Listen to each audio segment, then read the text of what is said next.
I love the Yakuza series, and that really shouldn't come as a surprise to anyone at this point, considering it's one of the main games I cover on this channel. I think one of the best things about the series is just how consistently solid each of these games are. Like, even the worst Yakuza game is still like an 8 out of 10. That being said, no Yakuza games are created equal, and there are some games that are worse than others in the series, and it's a very divisive topic, is which ones are best, which ones are worst. And since Infinite Wealth just released, and I just finished playing it like a week back, and I think most people have probably finished playing it by now, or at least getting close. Now it's been out for about a month now. I figured it's about time for me to throw my hat into the ring and give my opinions on what I think the best and the worst Yakuza games are. So I'll be going through entry by entry, giving my reasons as to why I think they rank where they are, you know, why I think they're good, why I think they're not as good, because again, even the worst Yakuza game is still like a good 7, 8 out of 10. I don't want to drag out this intro too long, just because this is going to be a bit of a longer video, so as always, this is just my personal opinion. If you disagree, please let me know why in the comments. I love hearing about that from you guys. I always love to get a good friendly discussion going on down there.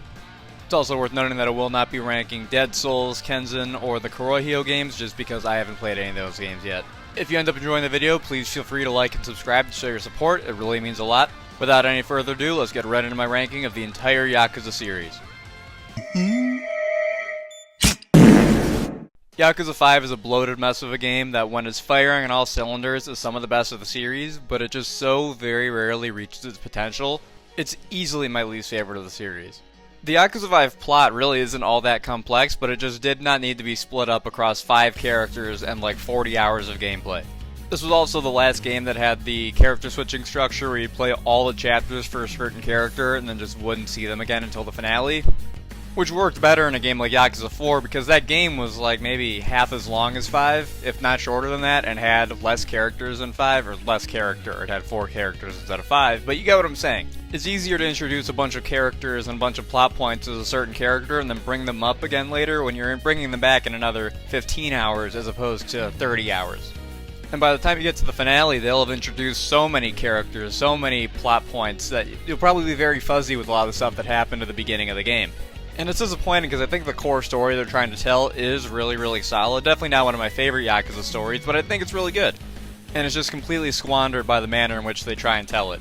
That's the main reason that it's at the very bottom of my list, is just how the story is really botched in this game, how they tell it, and that makes it a much less enjoyable experience in my opinion. I also feel like some of the returning characters from Yakuza 4, namely Akiyama and Saejima, didn't really get a whole lot of development. More so Akiyama. Akiyama's pretty stagnant in this game. And I really feel like they had a lot of potential to grow as characters, but they kind of just seems like they brought them back just because they were popular in 4, but they didn't really know what to do with them after 4, because their character arcs were wrapped up by that point. But the one thing that saves Yakuza 5, in my opinion, is Shinada's section. Of course it's Shinada. Shinada is everyone's favorite. But that's for good reason, because Shinada's part, which was the second to last right before the finale, is like 8 to 10 hours of just the best Yakuza stuff ever. I think it's some of the best of the whole series. It also gives you a chance to step back and kind of decompress from the main plot, which has just been building and building and building this whole game. And it's probably not good that they give you like 10 hours if you're just doing the main stuff to forget about the story even more. But when you're actually playing through, it's a very welcome change of pace. It's a lot more lighter in tone. It's got a bunch of lovable characters. They could have just sold this as its own thing, like its own spin-off game, like Gaiden, and I think it would be one of the most fan-favorite games. I mean, Shinada's section already is one of the fan favorites. But Shinada's section is easily the game's feather in its cap. It's just some of the best content of the whole series. The one thing that Yakuza 5 isn't lacking in, though, is side content, which I think is all really solid for the most part. The taxi driving and racing as Kiryu is really fun. I really like the hunting minigame as Saejima, because I used to go hunting, so that was kind of a really fun game for me to play. I think the rhythm game for Haruka is really fun, and some of the other stuff, like, her whole side story is just playing minigames anyways to boost your popularity as a pop star.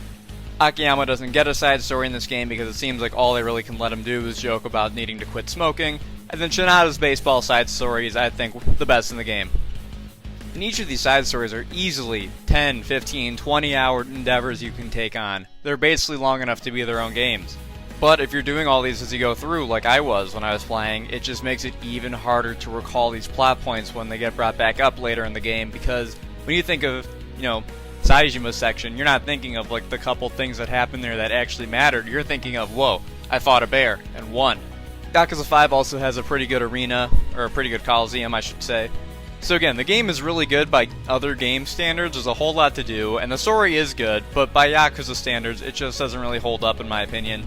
Couple that with some of the most average combat in the series, and you have a pretty lackluster Yakuza game, but still, I'd give it a 7 out of 10, 7.5. There are just other games in the series that are way more well executed than 5. I don't hate Yakuza 6. I know there are some people who absolutely can't stand this game, but I think it really falls flat as the finale for the series. If anything, Yakuza 6 feels more like an epilogue chapter for 5 than it actually does a finale for the whole series. Like, if they ended the series here and actually kept Kiryu out for good like they said they intended to when this game came out, then I think people would have kind of perceived 5 as the big finale game, because that's the one where that's the biggest game and everything's going on in that game. And 6 is kind of a more small-scale epilogue to send Kiryu off after 5. But that's just my take on it. I know a lot of people don't like the gameplay here, but personally I prefer the Yakuza 6 Dragon Engine combat to Kiwami 2's. That's just my personal opinion. So my problems don't lie with the gameplay, they're more so story problems. Obviously this game has some of the biggest ramifications on the series going forward. I mean, this is really the catalyst for all the games following involving Kiryu. Like a Dragon, Gaiden, and Infinite Wealth all directly follow after 6, which I think is cool because a lot of times these games are pretty standalone. Like, the status quo doesn't change a whole lot from game to game typically, and with 6 it does, which I think is really, really cool. Obviously there are some recurring characters like Date and Akiyama who play pretty important parts in the story, but to have someone like Daigo or Majima or Saejima in prison for the whole game until the last 5 minutes when you're just watching cutscenes anyways, it feels a little cheap. Granted, it could be argued that Kiryu had gotten closure with these characters in Yakuza 5, so they weren't really necessary to have around in Yakuza 6. As for all of the actual stuff that goes on in the game's story, I think a lot of it's really great actually. I really like the Hirose family. I think Iwami isn't as bad of a villain as a lot of people think he is. He's not by no means like a top 5er or anything, but he's not the worst of the series in my opinion. I really like that they reintroduced the Jingwan and had them play a pivotal part in the story, especially since they hadn't been around since Yakuza 2. I think for how much limited screen time they have, having only appeared in Yakuza 6, I think the Sao Triad are really cool. I like how they all wear the green suits. It really helps them kind of be distinct and stand out compared to some of the other factions. Onomichi is one of my favorite cities in the series, and it kind of gives me Shenmue vibes from the little that I've played of the first Shenmue game. I really like that kind of rural, small-town vibe that it has going for it, which there's literally nothing else in the series that can compare. I also think this was the prettiest game in the series until Gaiden came out, because Kiwami 2 had the green filter, and Like a Dragon had the yellow filter, Judgement had the blue filter. This is just the one game that just kind of let the Dragon Engine speak for itself and didn't really have any weird color grading that kind of made the game worse to look at. And obviously this game introduced several characters who were some of the most iconic in the series at this point. Namely, those are Onomichio, who is kind of one of the series mascots at this point. I mean, they have merch for him you can buy. And that kind of lines up how they've turned him into an in-series icon as well, with I think every single game since 6 has had a sub-story involving Onomichio merchandise in some way, shape, or form. Jungi Han is another, where he's just so unabashedly evil and entertaining in this game that it's easy to see why they brought him back in Like a Dragon and took him in a whole nother direction. The one other one I can think of is Somea, who starts off the game as a rival character to Kiryu, and by the end, you start feeling for him. You know, he starts kind of turning into a tragic figure by the end. The soundtrack in this game is also really, really good, with some bangers like Town Bully, Destiny, Bloodstained Philosophy, The Way of Life. I could go on. All this to say that I think Yakuza 6 is a really, really good game, but a really, really bad finale for the Yakuza series. I don't think Kiwami 2 is as bad as some people say it is, but it's also one of my least favorite games in the series. As I just said, I think the gameplay here is worse than Yakuza 6's. Sure, it's more complex, but I feel like that was more of an overcompensation for some of the flaws that people saw and some of the problems they had in Yakuza 6's combat. But I feel like the actual story here is stronger. Obviously, this is the first game where the Omi Alliance played a major role in the plot. This is the game that first introduced Sotenbori as a playable city. Ryuji is a fan-favorite villain to this day. I think he's definitely up there in the top 3 when it comes to just the general fan opinion of him. Although I personally don't think he's as good as some people say, but that's just my opinion. I think one of the worst things about this game, though, is just the style. The big offender here is the green filter, which I know gets memed a lot, but I think it's true. I think it really does detract from this game graphically. There are mods for the PC version of the game that let you remove the green filter, and the game just looks so much better without it. There's also the fact that it cut a lot of stuff from the original Yakuza 2, but I haven't played the original Yakuza 2, so I can't really comment on much of that. I know there are some things like the removal of Shinseicho that rub a lot of people the wrong way, and I can definitely understand why. But then there's also the fact that I think this game has one of the worst soundtracks in the series. It just feels very bland, very generic, and a lot of the songs from the original game's OST that are some of the best in the series were just removed and replaced for no reason whatsoever. Obviously, Outlaw's Lullaby is a great track, and so is Scattered Moment, but aside from those, there's not really too many songs that I can think of off the top of my head that are really good from this game. I think this game has some really solid side content though. The Cabaret Club minigame from Zero returns and is as fun as ever. The Clan Creator minigame is really fun here, which I didn't mention in my Yakuza 6 section, but I thought it was fun there too. But I like the kind of tower defense spin on it that they give in Kiwami 2. The Majima Saga would be really bad as a standalone game or as a DLC, but as just something free that they give you just for completing the main story, I think it's really fun, you know? It's only like an hour and a half, 2 hours long, and it helps kind of flesh out some characters and fill in the gaps between the first Yakuza game and the second. I think it's really fun. I think this game's main strength is just the story and the characters, though. You have the standouts like the aforementioned Ryuji Goda, you have Sayama, who's a really cool and really fun love interest for Kiryu. One of the highlights of the game, in my opinion, is watching their kind of enemies to lovers arc that happens over the course of the game. Kawara is a really cool character because he's kind of like a parallel to Date. Speaking of Date, him and a lot of other characters who were side characters from the first game come back and play more important roles here. Obviously Haruka's here again, but her role is honestly kind of smaller than the first game, she's not as important here. And then most of the characters who returned from the first game get fleshed out more here. People like Date, Kashiwagi, Yuya and Kazuki, and Yayoi Dojima, just to name a few. You also have a handful of minor characters from the first game who were boss fights who come back, like Hayashi and Shindo, which is a real treat to see them come back, because they really had like nothing going on in the first game, and you get to see them fleshed out a bit more. And then you have the character who has the most plot importance going forward, Daigo. He got first introduced here. So Yakuza 2 is one of the most important games for the series, story-wise, and I imagine if I played the original Yakuza 2, I would rank it much higher than Kiwami 2. But I still need to get around to playing the original PS2 games, so until then, maybe I'll do another re-ranking in a year or so when I've played the rest of the games in the series. But until then, Kiwami 2 sits here, right near the bottom. I think Yakuza 4 is great because it kind of takes the spotlight off of Kiryu for a game, without just outright being like a spin-off like Judgment. All the new introduced protagonists are great here. Akiyama is one of my personal favorites. I think Saejima was at his best in Yakuza 4, and they kind of fumbled the ball with him in Yakuza 5. Tanimura is great as well, but it sucks that we never got to see him come back in the series after this point. I think Yakuza 4 is one of the best soundtracks in the whole series. I love how much of a jazz kind of vibe there is to it. It really helps this game stand out stylistically from the rest of the series. And that's another thing I like about it, is that it has a very kind of low-stakes vibe to it, but not in a bad way. Obviously, it feels like they were setting up for Akiyama and Saejima and all them to basically, for one of them to kind of be the torchbearer for the series going forward if they wanted to get rid of Kiryu.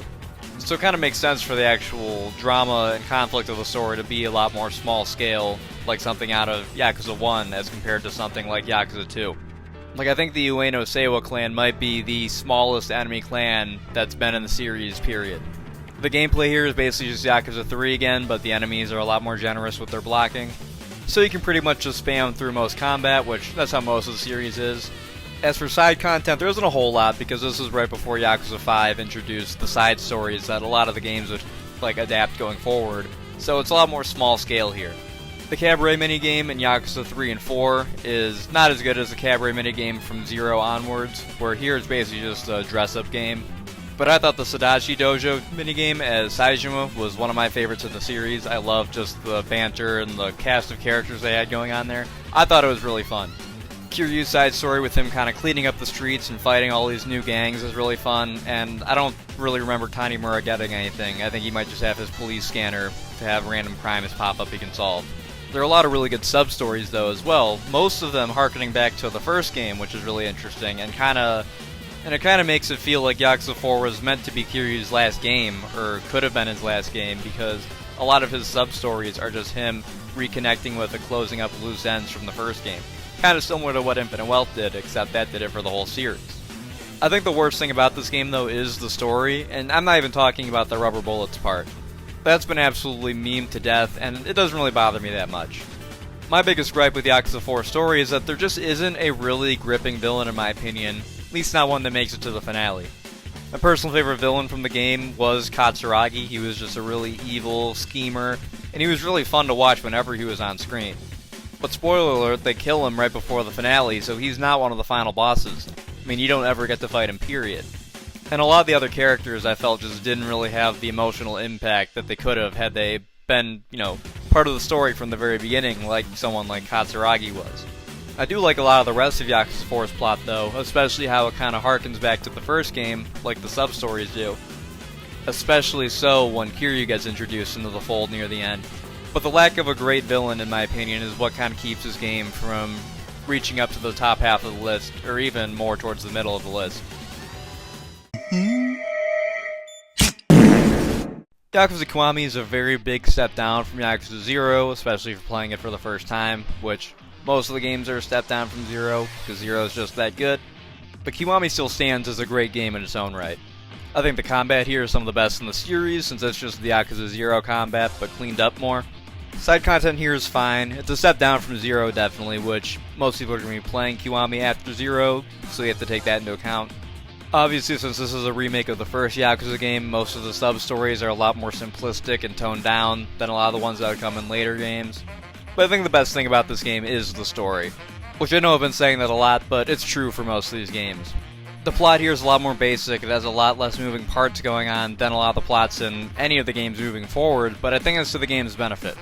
Especially all the twists and turns that 0 had in its plot. I think it's really nice to kind of unwind and kind of decompress with Kiwami afterwards, which is a lot more basic, plays it a lot more by the books, but executes basically everything it tries really well.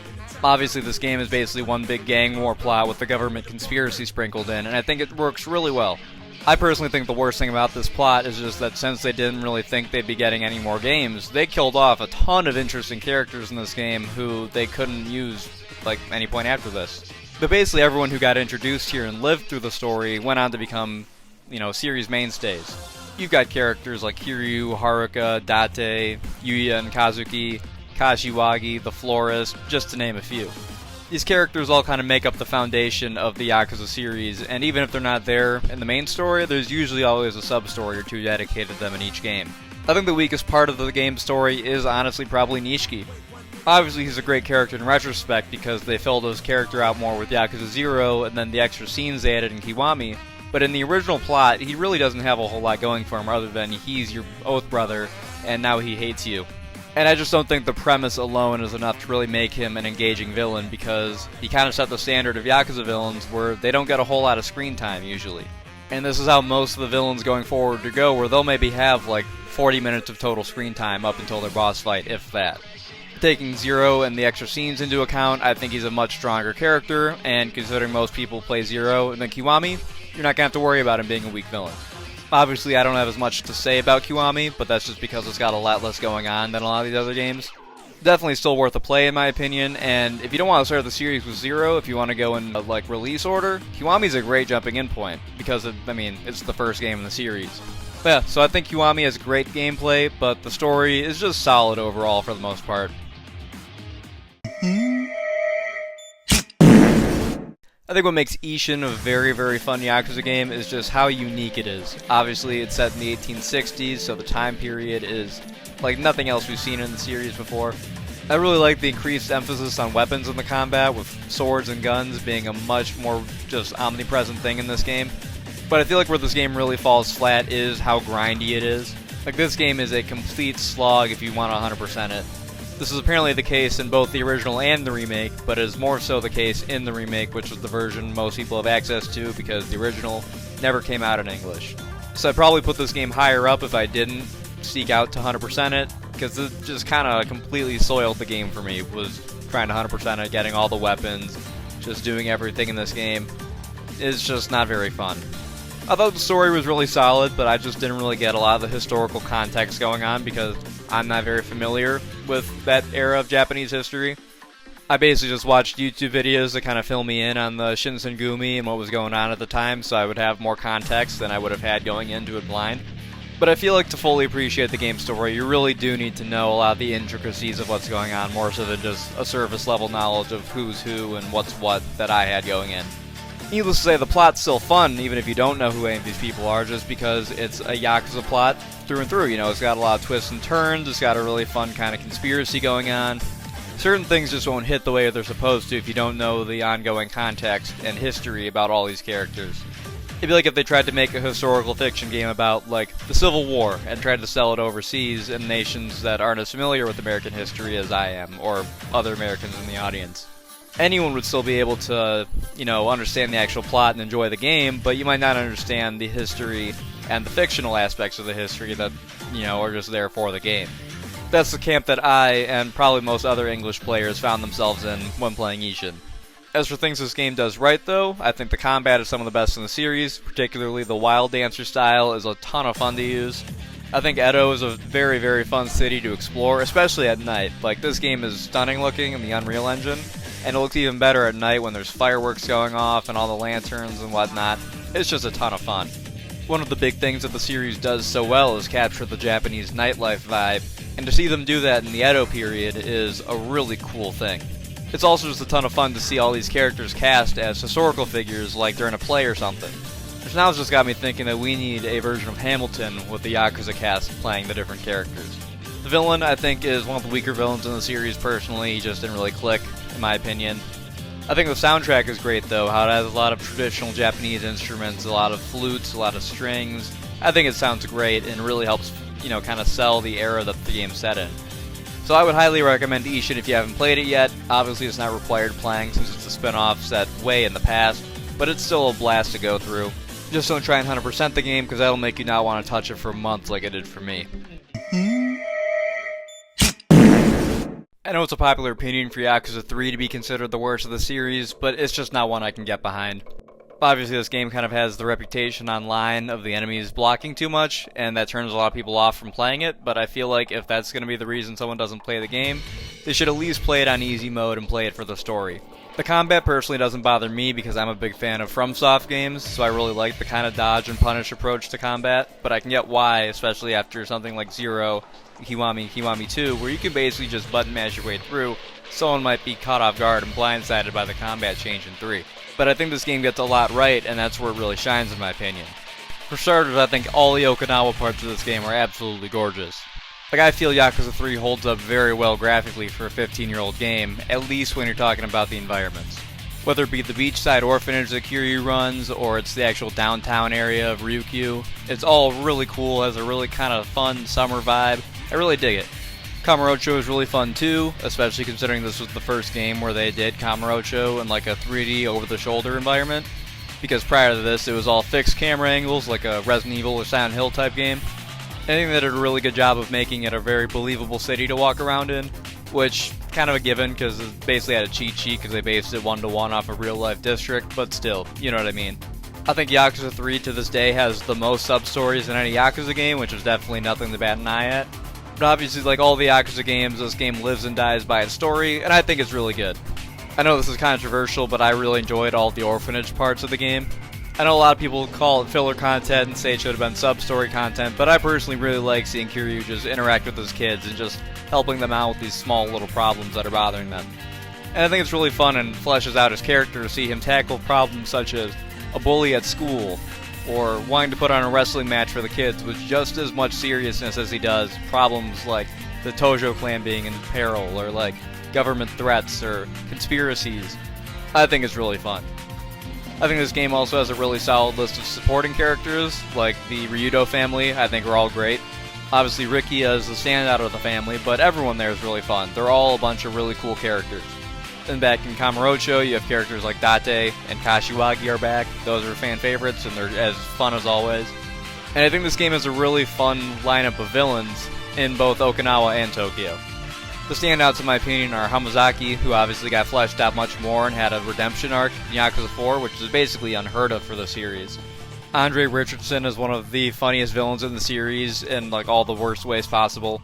Like, it's very hard to take him seriously, but that just makes him more endearing in my opinion. But obviously the standout is the game's main villain, Mine, who I think is one of the best of the series, hands down. I really like their kind of conflict where they're both orphans, but they both went down completely different paths with completely different mindsets, and they both turned out completely differently. Mine also has one of my favorite boss fights in the series, which I won't go into depth here because I already did in my final boss fight ranking video. If you want to hear more about it, go watch that. His boss theme, Fly, is also one of my favorites in the series. It's got a lot of really impressive guitar work, so I just think it's a really fun song, whether you're playing the game or just listening to it in your free time.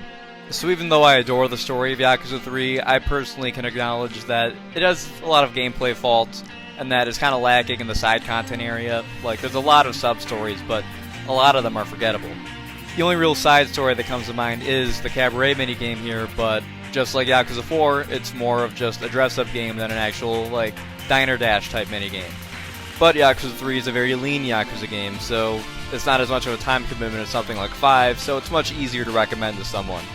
And if you haven't played Yakuza 3 yet, because I know a lot of people haven't, just drop whatever you're doing and go play it already. Yakuza Like a Dragon, the start of a new era for the franchise. Obviously this is the game in the series where they made the switch from real-time brawler combat to turn-based combat. And to this day this is still the most controversial thing that has ever happened in the franchise. Most people are open to the change and gave it a shot and ended up enjoying it, but there's a very vocal minority who think that this is the worst thing that's ever happened. Period. Not just to the series, just ever. Personally, I was a little worried because I have never really tried turn-based games before, but personally, I think it's great to have a huge variety of games that you play, so I was open to the change, and ended up really enjoying it. It got me to dabble in some other turn-based franchises like Pokemon. I started playing a little bit more of after playing Like a Dragon. As for the turn-based combat, it's serviceable. It's not perfect. Obviously, Infinite Wealth showed that there's a ton they could have done to improve it, and they did basically all the improvements in Infinite Wealth. So in comparison, this kind of feels more of like a rough draft, but on its own, it's still fun. You know, you can get through the game using it. But as always, the main combat isn't really the focus of these games, it's everything that happens elsewhere. So the side content, the story, the characters, you know, these games really are about all the different parts coming together to make a cohesive experience. And I think this game excels in that aspect. As for fun minigames, there's a ton of them here. There's Can Quest, Dragon Kart, Ichiban Confectionery, the business minigame, the movie theater minigame where you have to try and not fall asleep watching boring movies was really funny in my opinion. I think Ishin is one of the best cities in the series, which is how many different areas it has. You know, it's got the kind of rundown bar district on the west side, you kind of got the poorer area on the south, you've got Chinatown up in the northeast, the park at the far north. It's got all sorts of different stuff going on. And tying into that, I love how much this game wears its RPG influence on its sleeve.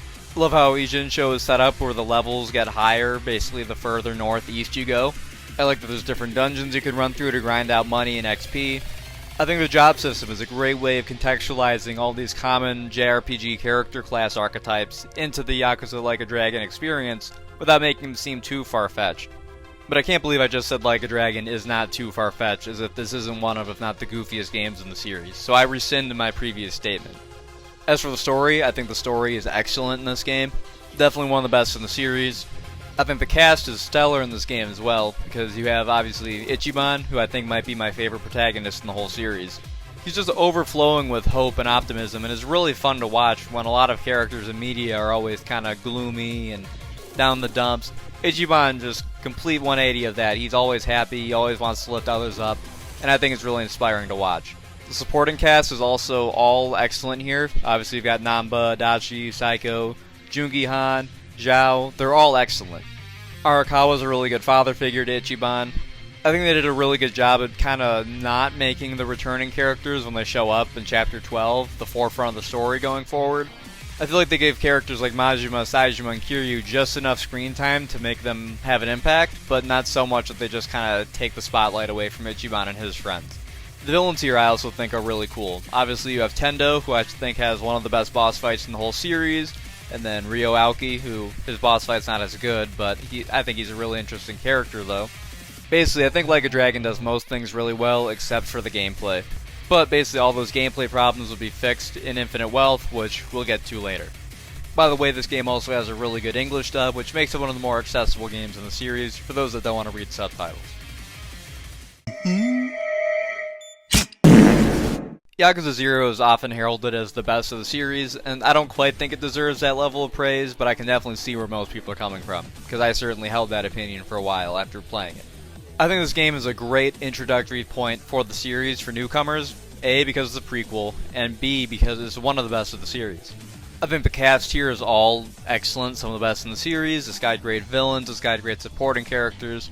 And ironically enough, I'm going to try and keep the spoilers light for the 0 portion because I know most people have played it, but if anyone who's, interested in the series sees this video and wants to jump into it, I'm going to keep the spoilers for 0 light because if you play 0, you could probably forget all the minor stuff from the rest of the games. And I would highly, highly, highly recommend giving 0 a shot.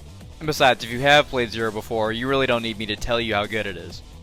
The gameplay in this game is excellent. I think the minigames are all really fun, especially the business minigames. Particularly the Cabaret Club minigame, which would make sense because it'd become kind of the standard Cabaret Club minigame for the series going forward. I think the bubble era setting of the game gives it a super unique vibe that a lot of other games don't have. Obviously, things being set in the 80s has become very overdone in the last couple of years, but I think 0 pulls it off in its own way that makes it stand out from the crowd. The soundtrack is also one of the best in the series. It's got a lot of guitar stuff, a lot of rock stuff, but also some of the more tech-y stuff, which some of the games, like a Dragon and Kiwami, I think go too far in on the synthesizer stuff.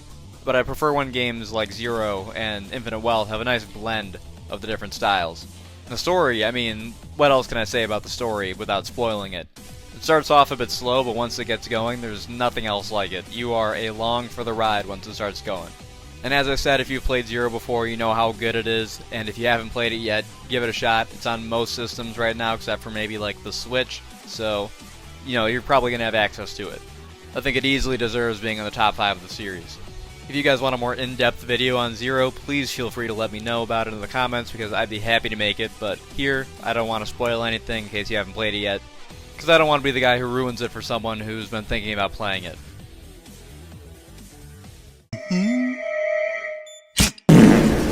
Judgment has the best written story in the series, hands down. This is, I think, the best mystery game that I've ever played. But I think aside from that, one of the strengths of not just Judgment, but Lost Judgment is that they are just their own things from the Yakuza series, so they don't have to worry about the baggage of being part of this long-running series. They can just do their own thing, but still be set in the same universe. And I think it's really fun to kind of see another side of the world in these games. In the Yakuza games, you're usually playing as people who are more affiliated with criminals and the seedy side. But then in the Judgment games, he plays a detective lawyer who's trying to solve crimes and deliver justice. Definitely a really good juxtaposition going on there. Yagami's also a really fun and unique protagonist in the Judgment games. And one of the things that helps him stand out is his fighting style, because whereas most of the other Yakuza characters are more rough and tumble, street brawler types, Yagami uses martial arts to win his fights. And his 2 different fighting styles, those being Tiger and Crane, are very stylish and some of the coolest styles in the series, even though Crane's not really all that useful in the first Judgment game. Tiger is pretty objectively just the better of the 2. All the upgrades for the most part that aren't for both of the styles are just for Tiger. But even if you just use Tiger style the whole game, it's still a really versatile style that basically is on par with a lot of the other styles the characters use from the rest of the games. But I think the one place this game kind of falters is the side content selection, because aside from the VR minigame, where you basically play a dice rolling minigame moving on a game board, and then the drone races, there's really not a whole lot of side content outside of the typical just sub-stories, or side cases as they're called in the Judgment games. For the most part, it's a lot of just the typical stuff that's in basically every Yakuza game.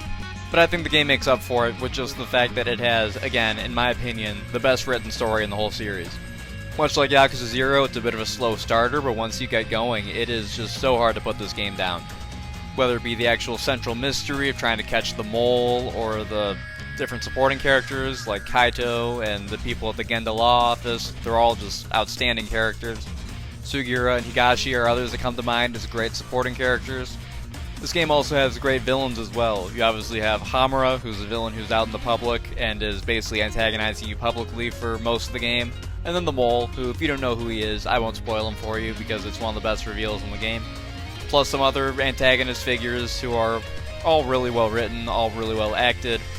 This game also has a stellar English dub, which for some of these games in the series are pretty all over the place quality-wise, but this game especially has a great dub.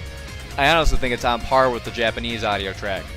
This game's also not crazy long, and since it's a spin-off and you don't have to worry about having played any other games in the series, it's very easy to recommend this as a first game for someone. So if you're looking for a game to get started with the series but want to start with the newer game, Judgment's the way to go. It's a great kind of mystery thriller, legal drama that anyone can pick up and play, and most people will end up loving.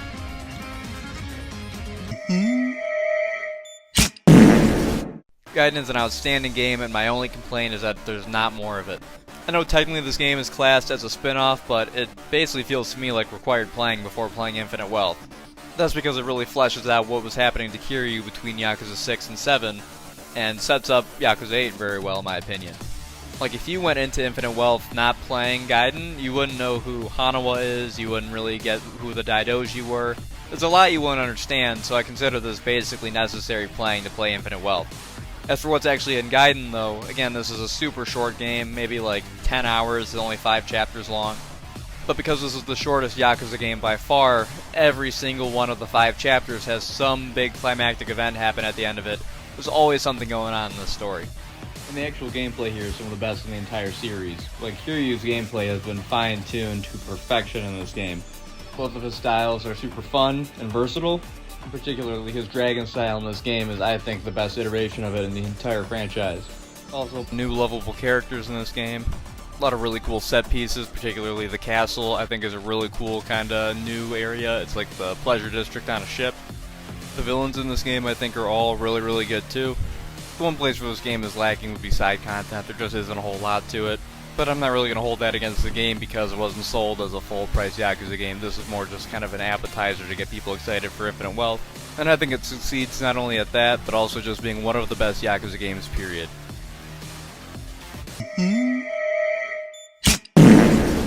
Lost Judgment improves on every aspect of the original, except for story. That's pretty much the one thing I don't love about this game, is that I feel like the story is a big step down from the original. The characters aren't as interesting, they don't go through as much growth. I think Kuwana is a really interesting villain, but aside from that, the game doesn't have a whole lot going for it story-wise. But the gameplay here is some of the best in the series, right up there with Gaiden. Each of Yagami's styles in this game are all very, very good in their own right. There's no weak of style here. You can use them all whenever you want, basically however you want, but they all have their strengths and weaknesses, so you're incentivized to mix it up a lot.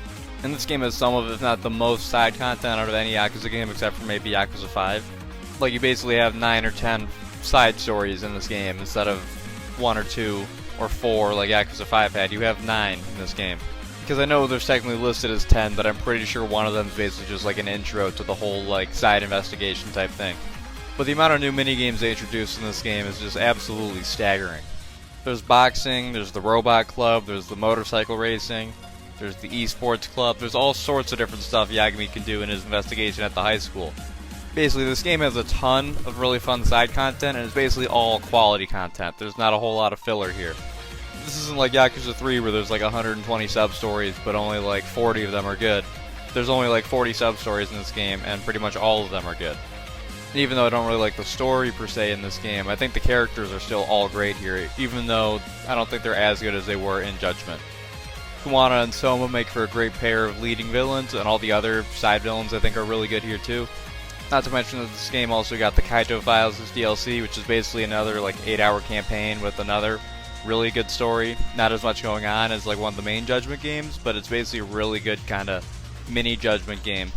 And I think the gameplay there is still really good. Not quite as good as the main game, just because Kaito's styles are basically just renamed and kind of retweaked versions of some of Kiryu's styles. But I think it works given his character and the context that they use him in. And as always, the soundtrack in both this game and the Kaito Files DLC are excellent across the board. If you haven't played Lost Judgment yet, which has been out for a few years now, so I don't know how you couldn't, definitely recommend playing both it and the original Judgment. They are some of the best games in the entire Yakuza series, and they make a great duology of games. I think Lost Judgment's about twice as long as the original, but I think it's definitely worth the extra time investment.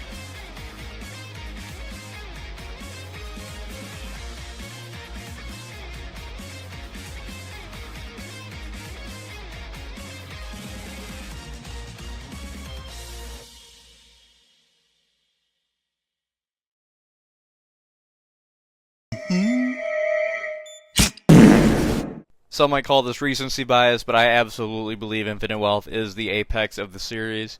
I do think a lot of that just comes from having played all the other games in the series leading up to this point and catching all these little references, like everything built up to this. Like Infinite Wealth really does feel like a good climactic final game to send Kiryu off with, which that's one of the biggest faults I and most other people had with Yakuza 6. Obviously this is another turn-based game like a Dragon, but the turn-based combat here is a million times better than it was in that game. There's just so many little quality of life improvements that should have been in the original, but I'm not going to list them all here because that would take too long. You can watch someone else's video. There are a ton of videos talking about them. Honolulu is easily one of my favorite locations in the entire series. It's got like same thing as Ryukyu from 3. It's just super warm kind of summertime vibes that I really dig. All the outstanding characters from Like a Dragon return, as well as there being a bunch of new ones and a bunch of characters from games prior to Like a Dragon and Kiryu's side of the story. I won't go in depth at all with the story here just because I know a lot of people probably wouldn't have finished it, and I don't want to spoil it for anyone because I don't think it's perfect as a story, but it's still one of the better ones in the series. Basically, if you haven't played this game yet, just go play it. I can't really talk about it much more because I'm trying to get this done before I go to the airport. So I know this section of the video is super short, but if you haven't played Infinite Wealth yet, just go play it. I promise that you won't regret it. If you enjoyed the video, please feel free to leave a like and subscribe. It really shows your appreciation for the channel, and I really appreciate it. As always, peace out and God bless everyone. This is Tactic Zombies. I'll catch you guys next time. And again, sorry about this rushed last portion of the video, but I gotta go.